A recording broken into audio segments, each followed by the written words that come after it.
Hey everyone! Thank you for taking the time to join in with Uncommon Women Podcast, a dope podcast to bring light to reality from real life people sharing real life stories with a host of women having real life talk, the good and the bad, with no judgment. Uncommon Women's Loyalty is here to support those that need a safe space to speak their truth and rawness to the world. Tune in, relax, take notes, and let's vibe. Here are your hosts, Uncommon Women. Good evening, everyone. Thank you so much for tuning in to Uncommon Women. So listen, I am super excited about the guest speaker that I'm about to bring to the stage in just a moment. When I say she is killing the game with being an entrepreneur, that is exactly the definition that you're going to see in a picture of her when you go into the dictionary. Monique Pearson is an international keynote speaker, best-selling author, mindset coach, travelologist with a mission to empower women across the globe. She has numerous military honors, Presidential Lifetime Achievement Award, and she's also been featured on major platforms like ABC, NBC, Fox, and CBS. So first and foremost, thank you, Monique, for coming on this platform. It's such an honor to have you on the show today. And first and foremost, how are you doing today? How are you doing today before we get into the good stuff? Well, thank you so much for having me. I'm happy to be here and be able to share. It's my pleasure. So I am doing well. It's Thursday. It's Thursday. Pre-Friday, okay? Pre-game Friday. I love it. So before we get into everything that you're doing for women and the backstory of your life, can you tell us a little bit about your childhood and how was life growing up?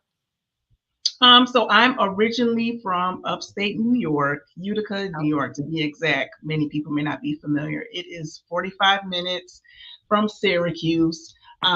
So very kind of small town feel-ish. Super, super cold. I will say that, a lot of snow. So I'm the oldest of four. We have our two sisters, one brother. And just growing up in the church, but I just knew at a young age, like at 10, that there was more to life than what I saw there. Even though I'd never really been on a plane or been anywhere, I just knew that there was this like innate desire that I wanted to explore and travel and see the world. So joining the military, like straight out of high school, that was my opportunity to be able to leave home and get out and explore and see what the world had to offer me. The military. So I'm assuming you joined straight out of high school, 18. Was it your first time being away from home when you joined the military?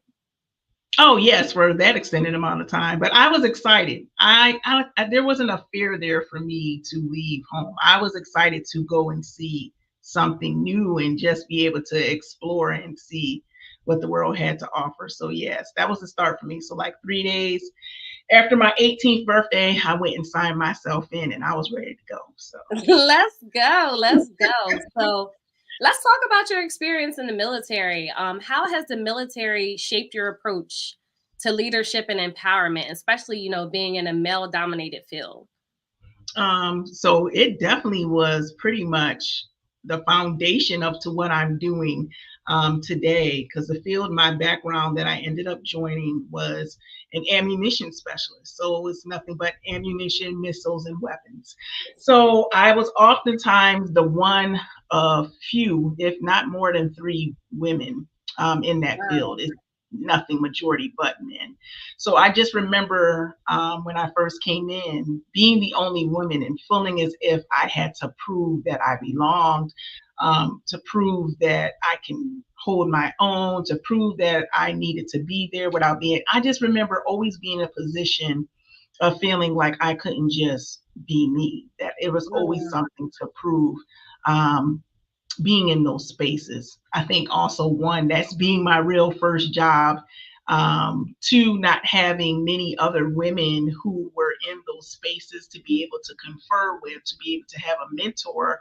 It just was pretty much figuring it out in that space on my own as to how to make my mark. But one thing I did notice was that I wanted to make that pathway easier for the younger women who would come after me. So they wouldn't have to try to figure it out on their own, that I will be able to take those lessons learned, having those experiences at such a young age, and be able to be an example for them and be able to be that mentor to pour into them, because I felt as if I didn't have a woman who can give me counsel, how to maneuver in those spaces. I would have been gotten out of knowing that being yourself is enough and I had nothing to prove. But being so young, and then of course, that was my first real life job experience. I learned from my just living and just being in that environment, how to mature, how to handle myself. And looking back, that is one thing that I would share with women who are on the younger side, who are just starting when you're in those spaces, is that to walk in your truth and your authenticity, that you don't have to prove anything to anyone, that you have a right to be there.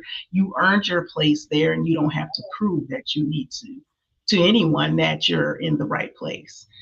That would be my main takeaway message that I would share. That's amazing. Now, being as though that you had to prove yourself in the beginning until you got comfortable in your own skin, did you ever feel like you were alone because it was just so many few women doing your field in the military? And how did you navigate through those challenges? I just got used to being in comfortable spaces with men, to be honest with you. I mean, I had no choice.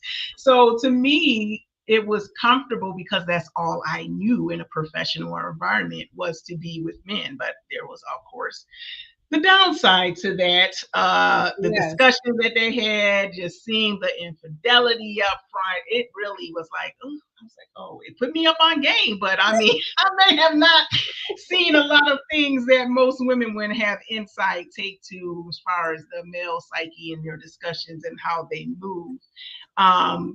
But I think I just adapted real quick to being around men predominantly most of the time. And then I had like a couple of other female friends who were in the same field as me. Of course, we connected, but I just adapted and adjusted to being in those spaces. And then I'll have my few female friends who were also in that field as an outlet outside of that.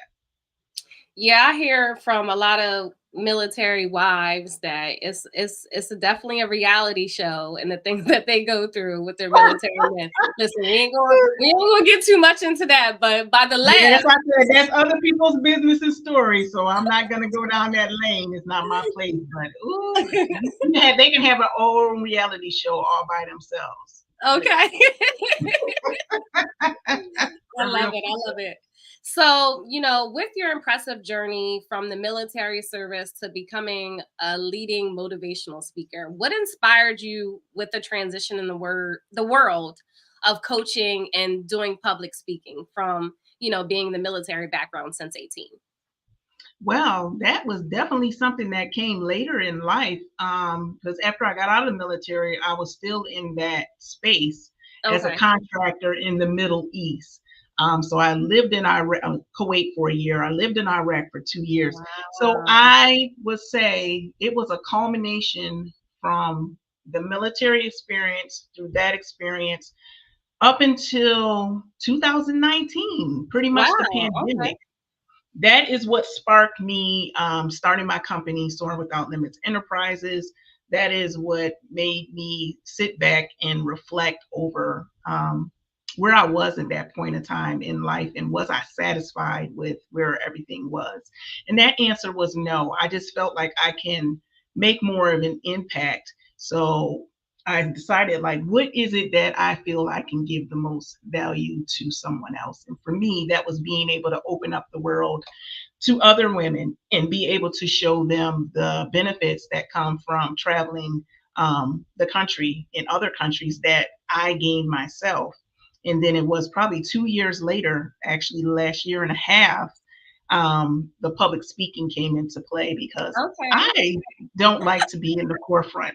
That was never a desire of mine. I like to play in the background and do with people one-on-one. And I just had a couple of people come to me and was like, Monique, I really think it would be helpful if you were able to share your story. Like, somebody would really benefit from it. So I just kept having people tell me that. And I was like, is there any merit to this? I just felt like it was nothing. I didn't really have much to say. Wow. Mm-hmm. So that was pretty much recent, within the less than 2 years, that I started speaking and sharing my story. And it began with me sharing my healing journey. Far as also sharing being molested at 6 years old and learning how to cope at such an early age with that trauma by internalizing everything. So that was another reason why I never wanted to share. I never wanted to talk, and I wanted to hide, and I wanted to shrink. So I wanted to be able to help women to be able to start their own healing journeys at an earlier time frame than what it took me, because it took me to 37. And Wow. I didn't want another woman to be able to have to wait over 25 years, almost hitting 40, for her to be able to own her power and be able to walk fully into who God called her to be. So that was the main primary reason where the public speaking came into play. Okay. Okay. What advice could you give to women that's struggling with confidence, in our professional lives? I would say, one, oftentimes when you're struggling with something, you think you're the only one. So I would love to share with her that you are not by yourself, that That's there is always somebody else who is feeling or has felt what you felt, because I can say that because I was her. So what I would do is, and I had to do this to myself time and time again, and I still have moments when I'm entering into a new space, trying something new, or probably visiting something that I haven't done in a long time. You start to question whether or not you have that capability, or if you have what it takes to succeed. So what I would always do is run my receipts. I would run my own reels and go back and look back at my achievements that I have made. And you have to go sometimes make that list. I'm that girl. And you write those things down, but like, you got to pump your own self up. Like, I got this. Because I think a lot of times, even like in the Bible, when they look back at all the miracles that God did and what he performed for them, and then they got comfortable and forgot all that he did, you have to do that for yourself. Run back all of those achievements that you were able to accomplish, and that is going to empower you to be able to step out on faith on something new again, because you've proven to yourself time and time again that you have what it takes to be able to succeed. And I think sometimes we forget how we are that girl. So you got to remind yourself. That girl, that's right. We do got to be our biggest cheerleader at times. I feel like sometimes we are our worst critics, and we are hard on ourselves, but we forget about all the things that we've been able to overcome and be empowered with. And like you said, we got to write that list down, because when we look back at how far we come based on what we've experienced, it may take us, give ourselves some grace first and foremost, but it may take us in a deeper level with our faith and understanding and where we're going to go. So I love that. I love that. Being as though that you're a coach, what do you specialize in with coaching? One being helping women to overcome their fears. I think that is definitely in my niche wheelhouse. One, being a person who has lived through her fears. One, I think living in a place, especially when I was in Iraq for those 2 years, where you are constantly in danger of your life every single day. I don't think there's anything else that could be a more dangerous or fearful situation, and being able to face that and come out on the other end, I feel like I'm qualified to be able to help other women be able to face their fears. And basically that's getting to the root of where that fear stems from. Oftentimes it's something that is no longer your truth. When you speak to people and ask them like what their greatest fear is, like spiders or whatever, I'm just giving examples. Most times it relates back to their childhood or a childhood incident.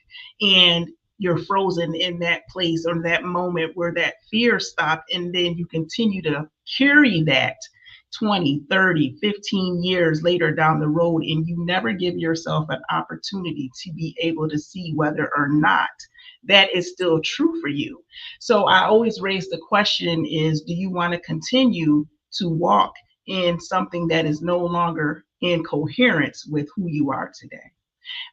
I believe that is a choice that we can make as to, okay, I don't have to face this by myself. I can have someone here who can walk through this with me, and then also get to the root of it and no longer have to be held bondage to that fear. So that is what I would say is definitely my specialty, being able to be that person to help you face your fear and let you know that you got this and that you will be okay on the other side of it. Let's go. Let's go. Now, you said something that was very important that I want to piggyback off of. You said you were in Iraq for 2 years. Mm-hmm.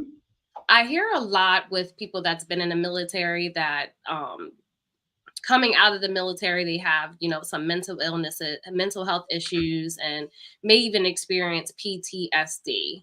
Can you focus on an approach, since it's a sensitive topic, on how you can help people that may experience that in the military, or even if they're not in the military, that may experience some mental health issues?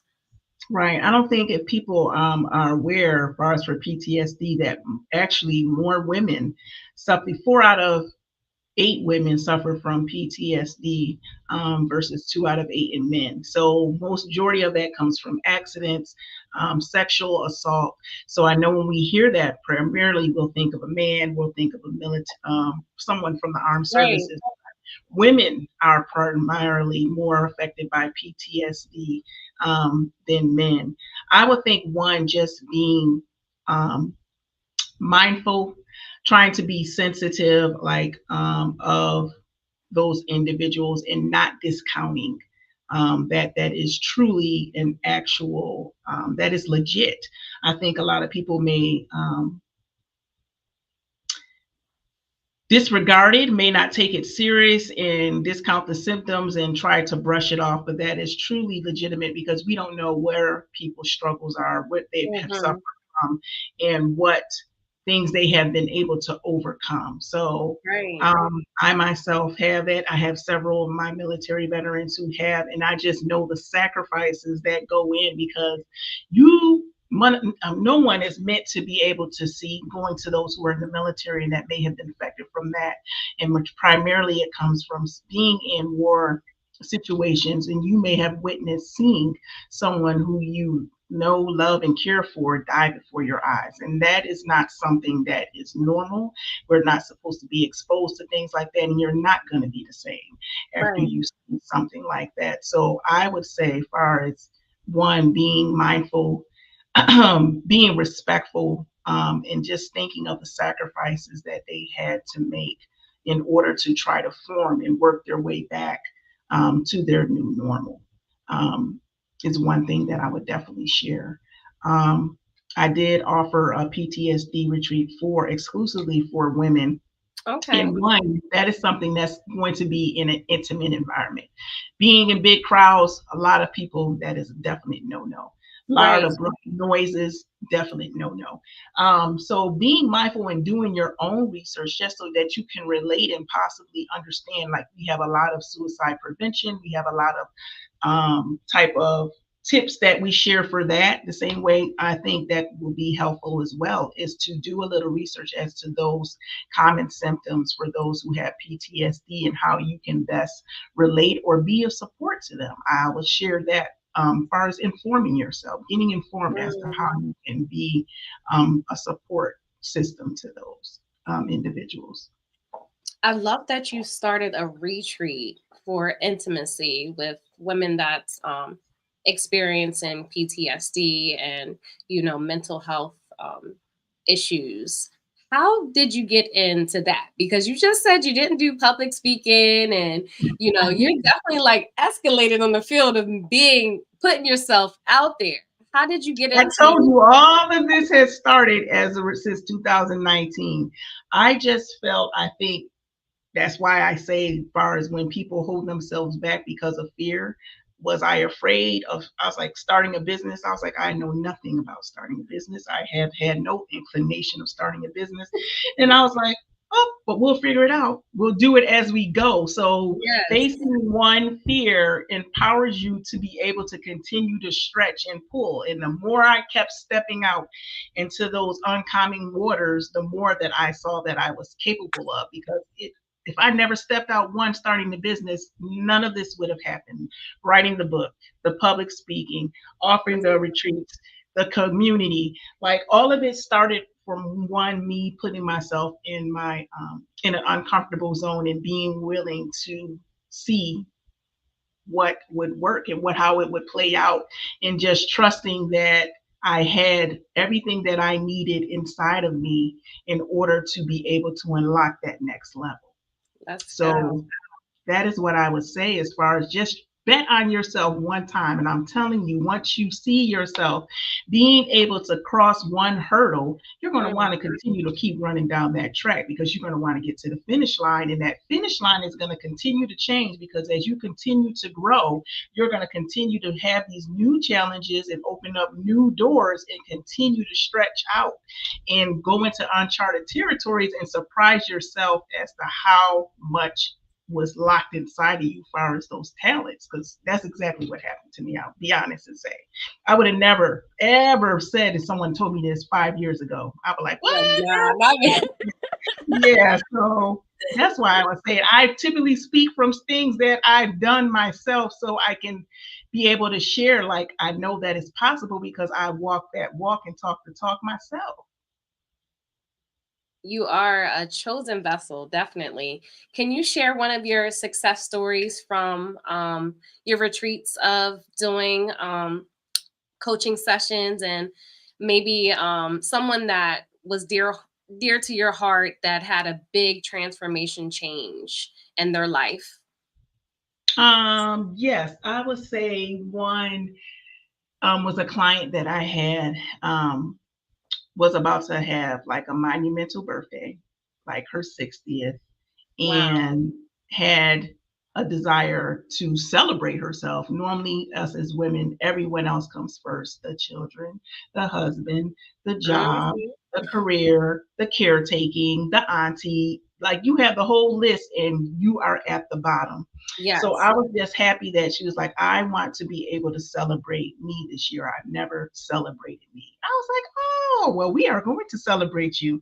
So we got the list together, like all the people that she wanted to go with her to celebrate. It was going to be an international celebration. Let's So we go. started the planning process like 8 months out. So plenty of time.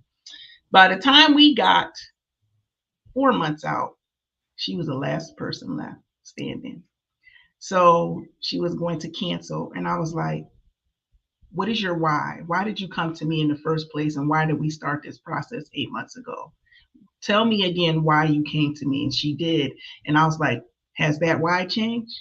She was like, no. So I was like, so we're proceeding forward. Regardless of what those other individuals may not be showing up, but you are going to continue to show up for Right. you. Let's So I go. was like, you are not going to be there by yourself. We have technology, we have WhatsApp. I am here. If whatever you need to talk, if you have a fear, if you're uncomfortable, I am here. She went. She had a couple of issues. She called me. We talked through it. And before the trip was over, she's like, I am so glad that I came. Like, this was so empowering. This was the rest that I need. And this showed me that I don't have to base my decisions and my actions on other people's decisions. And just being able to see that empowerment that came as a result, and then her going on to do her other dream that she wanted, was to start a restaurant. Because I say, once you do one thing, as I've been Yes. saying, empowers you to be able to unlock another dream. So that, hands down, is one of my favorite success stories.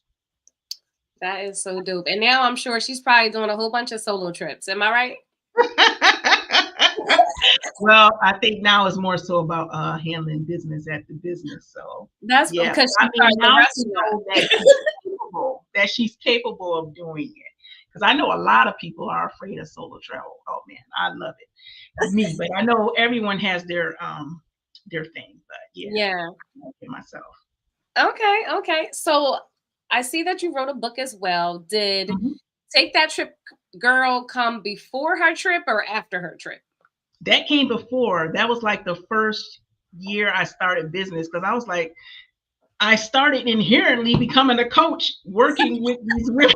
That's why I said the coaching thing came inherently. That wasn't planned. I was like, I feel like I'm being a mindset coach by trying, because I had to overcome all of their fears before I can even get them on a plane. So that came as a part of the work. So I was like, okay, I want to be able to share like the work and the questions and the thought provoking um, interviews that I'm doing with them and the vision work that I'm doing with them and the full reflection work and make that available to the masses. So that is where the thought process behind Take That Trip Girl came. I took all of the work that I was doing with the women and put it in that journal to be able to offer it to more people as to how you can get out there and live Yes. the best travel life that you want and get to the root of why you're not, so that you can get out there and start traveling.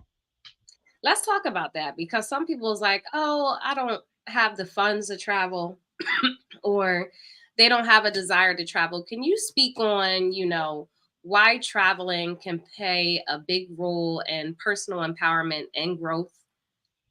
Well, one, I just share one story. Like far as it's unlocking a level of confidence that you may not have been able to think that you had, because you are truly, truly stepping into uncharted waters. You may be dealing with language barriers, cultural differences, food. So everything that you are used to and the familiar is being taken away from you in some cases.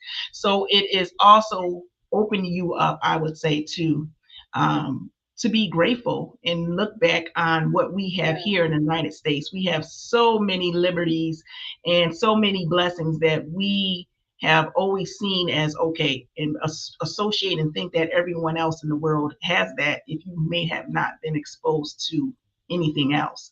So it also unlocks that for you as well. And then I think it also makes you more open and understanding to other cultures, especially those who come here and starting over. Once you're over there and seeing the type of conditions, depending on what type of countries you're visiting, those who may go to less fortunate countries, um, the conditions that they're living in, and being able to be more empathetic towards other individuals. So I think it opens up a lot of soft skills.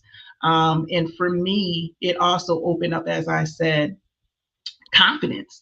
Once I started traveling solo by myself and knowing that I will be okay on the other side, and be safe and know how to maneuver, and being willing to open myself up to meet more people. Because normally when you travel, you're going with your clique, your crew, you're staying, or your family, you're staying with those individuals. So you're truly not getting an opportunity to connect with others. So those are some of the side benefits that I think, and those benefits translate over into not just your personal life, but it also goes into your professional life as well. Being able to bring new perspectives and take some of that new found confidence that you had and bring it to you to the boardrooms.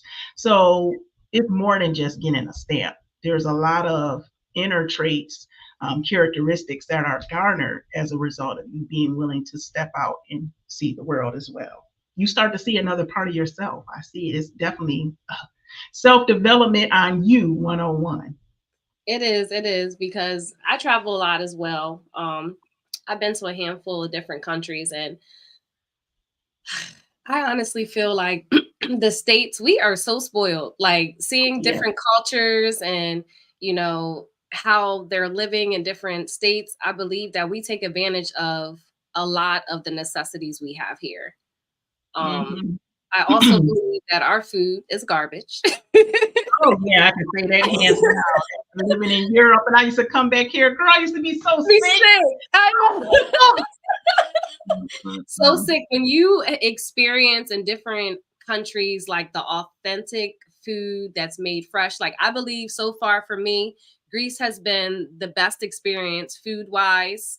Um, Mhm. and then coming back here and getting sick from where I'm from. Like, I was just like, I was really shocked about the difference in culture, and then the foods that we're intaking here is sad. It honestly is sad. Can you share one of the places that you, maybe your top place that you love to travel to and experience their culture in? Well, my number one at this point in time, I'm sure it's going to always change because I'm always going to traveling for life. But right now is Bali. OMG. Bali is my number one. I have been to almost 40 countries now. And I have never been to one where as soon as I stepped off the plane, I just felt like this sense of peace just enveloped me. I've never had that experience before in my lifetime. And it's just so lush. The people were just so welcoming. The weather was fabulous. Just going to the temples, the Thai food. It was just, yeah, I got to go back. You just got to be able to deal with that 20+ hour flight, but it wasn't that bad. I broke it up. I think we left here from Maryland, from BWI, and then went to Seoul, Korea, and then from Seoul to Indonesia. So, yeah, that's number one for me right now. We got to talk. I'm going to Bali in October, and let me tell you, that flight mentally, I'm like, you got this, girl. You got this. But yep. I was captivated by the flight too, girl. But once you get over it, I was like, Monique, it wasn't that bad. Because I think as long as you break it up, because that's going to be like, depending where you fly from, it was from 13 hours, I think. JFK, it's like 14 hours, and it is it's an hour break though. I'm like, what? Yeah, you get an hour break and then 7 hours. Once you make 13, girl, 7 ain't nothing. So you got it. Just think about all you're going to get on the other side, and that makes it worth it. Oh, I'm telling you, I would go now that I've done that. I was like, all right, you can go and knock Australia out now because I done made it one. So yeah, you're gonna love it. You're gonna have a good time. Oh yeah, we definitely gonna talk. I'm super excited, and I'll be there for 10 days. So I'm just like, everything that I have planned for the group, they'll enjoy everything. But I just want to be, everything that I see in Bali is gorgeous. Like, no matter where you sleep. I never saw a purple violet skyline before. I was like, oh my God, it was just. Girl, I can't tell you enough. You're gonna enjoy it. Okay. We're gonna have to talk. So, yeah. Being as though that you have achieved so much and inspired countless to help others, what legacy do you hope to leave behind? My legacy is that my dash is going to have some impact. When you reflect back on who Monique Pearson was, she was a woman who came here and left everything on the earth. She kept nothing to herself. She was able to help as many women that she could. And that is what I want my legacy to be, that I made an impact and that I made a difference and that I did everything that God has put me on this earth to do. Okay. I love it. So before we get into your closing thoughts and a few of our last questions, we are going to take a short break. Uncommon Women has our self-love seminar that is coming up November 23rd. So be sure to check us out on our website at uncommonwomen.net to purchase your tickets for the self-love seminar. I do have a recap from last year's seminar. Just a moment.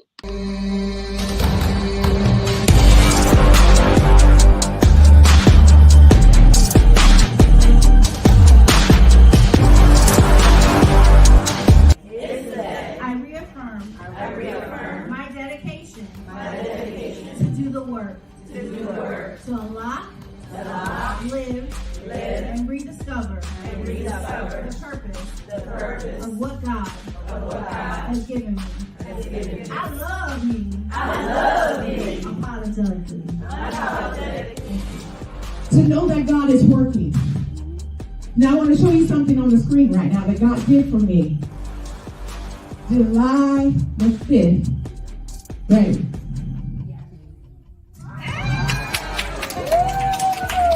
Now, I didn't get to tell you because I was saving some of this. But from 7 years old, so at the age of 20, I started praying for my husband. And I thought, rejection has been that thing in my life that I've been like, man, that seems like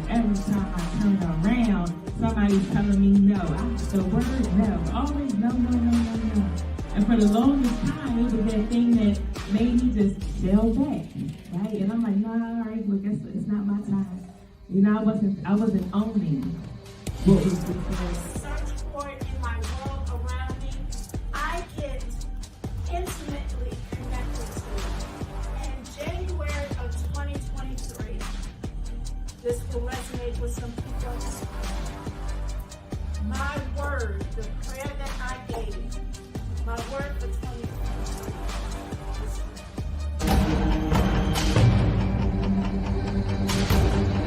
situation, blame that boss, blame that chick who's across the hall, blame it. We're blaming people, but it's hiding. We also call it, we get frustrated when we can know the truth and still lie.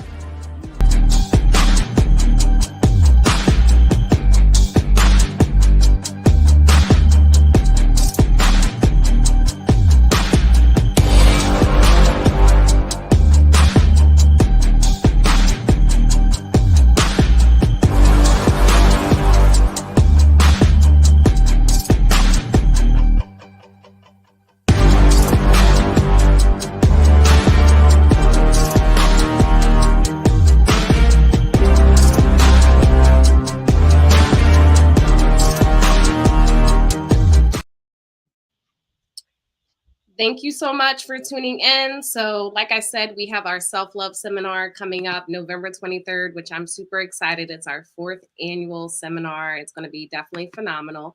If you are just joining in, listen, you're going to have to hit the recap because Monique's been giving so much gems to the women that may feel challenged with life. They may experience things where they are not happy within themselves and they don't know how to break out their shell. She has done a phenomenal job with coaching women and teaching them to be the best versions of themselves with a background in the military and traveling to over 40 countries. So you definitely got to hit the recap because she's an amazing, phenomenal woman from New York, from upstate New York.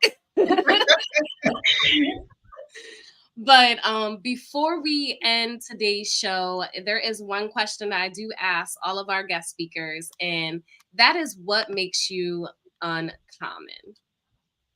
I would say what makes me uncommon is my ability to be able to blend empathy, understanding, but also giving you that gentle but much needed firm nudge to be able to walk into your next, to be able to help you push yourself to get to that next level of greatness that you may be teetering on the edge of staying in your comfort zone, and being able to tell you and show you that you are more resilient than you ever would give yourself credit for, to see the best in you prior to you being able to see it for yourself. In that vessel, I think that is what makes me uncommon. Wow, that's deep. I love it. I love it. Now, you shared that you do the retreats, you shared that you have a book, you shared that, you're doing phenomenal things for these women. How can we find you and your information of what you're doing out there for the world? So you can definitely reach me at all social media platforms, Monique Pearson on LinkedIn, IG, as well as Facebook and TikTok. And then my website is www.iammoniquepearson.com. So if you're looking for an empowerment speaker, your girl, you can find me there. If you're looking to take your groups, your small groups outside of the country, you can find me on there, as well as my travel website. And then I also have a newly launched community, the Triple E Tribe, which stands for Elevate, Expand, and Explore Your Mindset, which is a community specifically for women who are a male-dominated field, so that you can have that community, that sisterhood that I was looking for over 20 years and never found. So God put that assignment on me to be able to spearhead that and offer that. So if any of those resonate with you, you can find all of that on my website, IamMoniquePearson.com. I love it. Thank you so much for Monique for, taking the time to be on this platform, sharing your knowledge and your testimony in regards to being in the military, traveling, and most importantly, being able to empower other women. Viewers that's listening in, be sure to check out her website, purchase her book. And just to reiterate, her website is IamMoniquePearson.com. Thank you so much for tuning in. And please remember to stay uncommon. We hope you enjoyed today's episode. If you've been shacking up with us for a while and haven't subscribed to our channel, what are you waiting for? Please like and subscribe to Uncommon Woman so you won't miss another episode. And remember, don't let anything or anyone affect your peace. Good vibes and stay uncommon.